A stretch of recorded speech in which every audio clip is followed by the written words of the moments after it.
अस्सलाम वालेकुम एवरीवन, मेरा नाम है मारूफ फारूक और इस लेक्चर में मैं आपको करवाऊंगी आपका ग्रामर का पार्ट सी।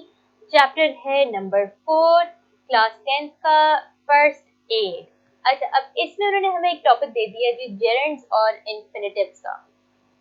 और बंदा सोचता है कि ये क्या बला आ गई है कि जेरेंड्स आ गए और इन्फिनिटिव्स आ गए हैं। तो ये बड़ा आसान सा इसका हल है। जेरेंड्स होते हैं कि जब हमारे पास दो वर्ड्स ना इकट्ठी आ जाती हैं। For example, I love reading. Love भी एक वर्ब है, रीडिंग भी एक वर्ब है। इजी पीजी, यानी कि आई लव रीडिंग, दो जेरेंड्स आ गए। You will start working tomorrow.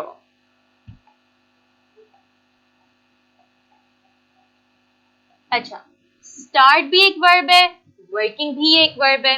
तो इसमें ये होता है कि पहला आपका वर्ब वैसे ही आ रहा है और अगले में आपका आईएनजी आ रहा है। आईएनजी आ रहा है, आईएनजी आ रहा है, पहला वर्ब एज इट इज है। तो इसका मतलब है कि जी ये आपका जेरेंड है। Very simple. ऐसे वैसे नाम थोड़ा सा इसका खौफनाक है, लेकिन टॉपिक इसका बहुत आसान है, इसकी एक्सप्लेनेशन बड़ी आसान है। अगली जो चीज है वो है इन्फिनिटिव। इन्फिनिटिव बड़ा आसान होता है। इन्फिनिटिव का मतलब होता है कि वो वर्ब जिससे पहले एक टू आ जाए।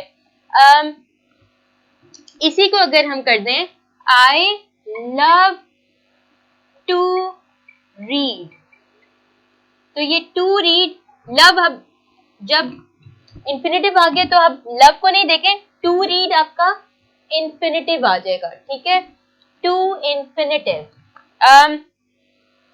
आई will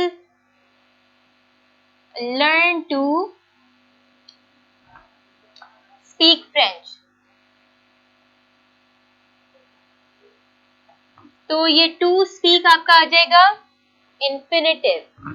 तो बस आपकी जो एक्सरसाइज है उसमें उन्होंने यही कहा हुआ है कि आपने देखना है कि कहाँ पर जेरेंड लग रहा है, कहाँ पर इन्फिनिटिव लग रहा है। तो अब वही एक्सरसाइज हम स्टार्ट करते हैं। यहाँ पर है हमारी एक्सरसाइज जिसमें हमें कहा जा रहा है complete the following sentences with infinitive or gerund whichever is appropriate।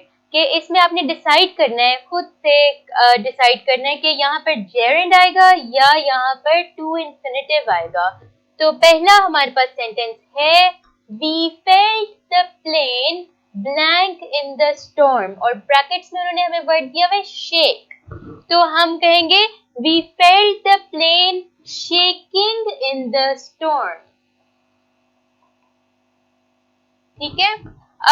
अगला हमें जो सेंटेंस दिया गया है वो है I've always disliked blank, और आगे उन्होंने ब्रैकेट्स में लिखा हुआ है smoke।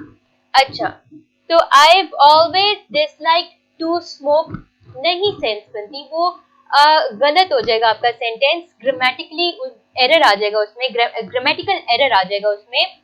तो हम इसको कर देंगे I've always disliked smoking। तो यहाँ पर क्या आ गया, जेरेंड आ गया है। Where did you learn blank French, और उसमें हमें उन्होंने जो वर्ब दी हुई है वो है speak। अब हम इस वर्ब को speaking लिखेंगे या to speak।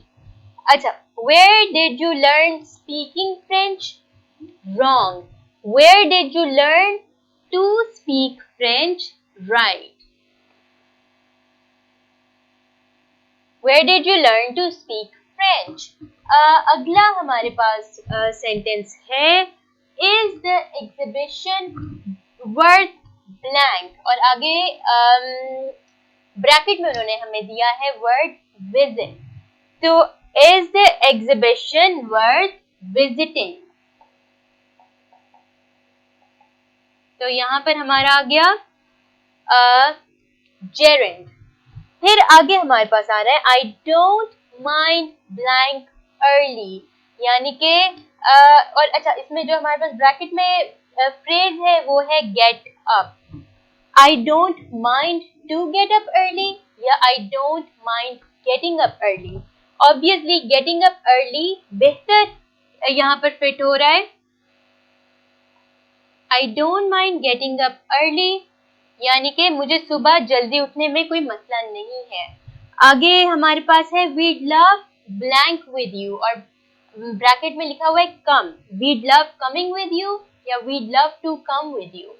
टू कम हमारा सही आंसर है। इंफिनिटिव आ जाएगा यहाँ पर। और लास्ट सेंटेंस हमारे पास है she seems blank this place, और ब्रैकेट में लिखा हुआ है नो, तो हम इसमें लिखेंगे she seems to know this place.